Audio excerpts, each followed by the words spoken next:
But the minute you get home, it almost as if that patience is locked up at church. That when we lock the church doors, you left your patience.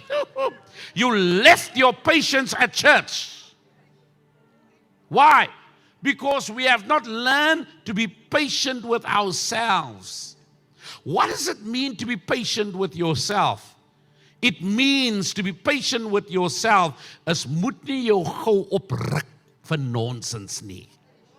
To be patient with yourself is basically saying restrain yourself from wanting to respond in a manner that's going to hurt people.